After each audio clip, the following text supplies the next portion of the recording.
आज आप लोगों को कार्बनिक रसायन में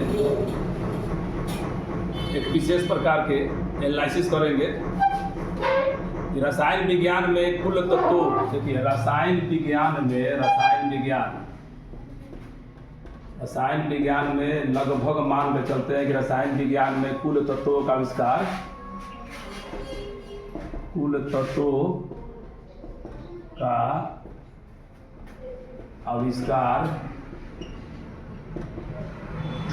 115 से ज़्यादा हो गया है।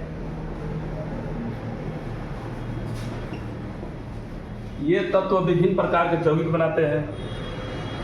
रसायन विज्ञान में कुल तत्वों का आविष्कार लगभग 115 से ज़्यादा हो गया है। ये अनंत प्रकार के यौगिक बनाते हैं। यौगिक बनाने के बारे में हम अध्ययन करेंगे कि 115 तत्व मान लीजिए कि है अभी तक, जिसमें से कार्बन है, इसमें से कार्बन भी एक तत्व है, कार्बन भी एक तत्व है। अब देखिए कि 114 तत्व जिसमें कार्बन शामिल है, जिसमें कार्बन भी है, कुल यौगिक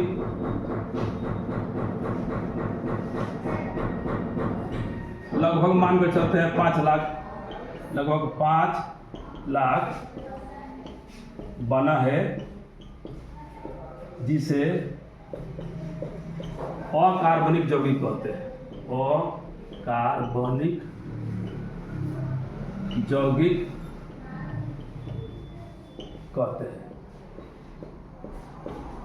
इसमें से केवल एक कार्बन ऐसा तत्व है, कार्बन सी ऐसा तत्व है जिनका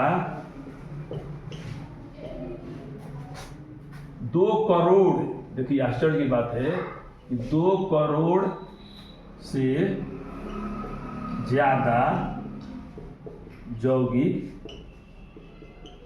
बन गया है। बात समझिए कि रसायन विज्ञान में कुल तत्वों का आविष्कार 115 से ज्यादा हो गया है। 115 तत्व है। एक कार्बन भी एक तत्व है। 114 तत्व जिसमें कार्बन भी है। कुल यौगिक लगभग 5 लाख मात्र बना है। माने 115 तत्व जिसमें कार्बन भी उपस्थित है, सबके मिलाकर के लगभग मान कर चलते कि 5 लाख लगभग यौगिक बन गया है।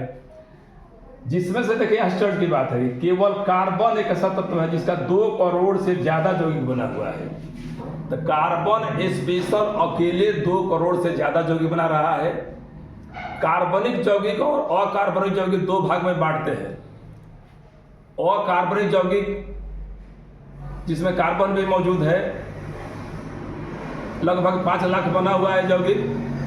अकेले कार्बन है जो एक विशेष प्रकार का यौगिक बनाता है। कार्बन एक विशेष प्रकार का यौगिक बनाता है जिसे कार्बनिक यौगिक कहते हैं, और रसायन विज्ञान के एक अलग शाखा के रूप में अध्ययन किया जाता है इन सभी यौगिकों के बारे में, क्योंकि इनकी संख्या लगभग 2 करोड़ है। तो कार्बन अत्यधिक यौगिक जिसके कोई लिमिट नहीं है, कार्बन अत्यधिक यौगिक रचना करता है। उसमें क्या विशेषता है, क्या खूबी है कि कार्बन अकेले ही 2 करोड़ ज्यादा बनाता है कार्बनिक यौगिक, और अकार्बनिक यौगिक मात्र कितना है तो 5 लाख, जिसमें 115 तत्व मौजूद है। 115 तत्व मिला करके मात्र 5 लाख यौगिक बनाते हैं, जिसे अकार्बनिक यौगिक कहते हैं। कार्बन केवल 100 अकेले अपने आप में 2 करोड़ से ज्यादा यौगिक बना चुका है अभी तक, जिसे कार्बनिक यौगिक कहते हैं। कार्बनिक यौगिक अकार्बनिक यौगिक में अंतर है। कार्बनिक यौगिक निश्चित विशेष नियमों के अनुसार बना हुआ है, जिसे कार्बनिक यौगिक कहते हैं। तो कार्बन अत्यधिक यौगिकों की रचना क्यों करता है, इसके बारे में हम जानेंगे कि कार्बन में क्या खूबी है कि अकेले 2 करोड़ से ज़्यादा यौगिक बना चुका है। तो कार्बनिक यौगिक में कार्बन निश्चित रूप से विराजमान रहेगा, उसके साथ अन्य की कोई भी परमाणु रह सकता है। तो लिखेंगे यहाँ पर कि कार्बन अत्यधिक यौगिक की रचना क्यों करता है। कार्बन अत्यधिक यौगिकों की रचना यौगिकों की रचना क्यों करता है, अर्थात कार्बन परमाणु की विशेषताएं, कार्बन परमाणु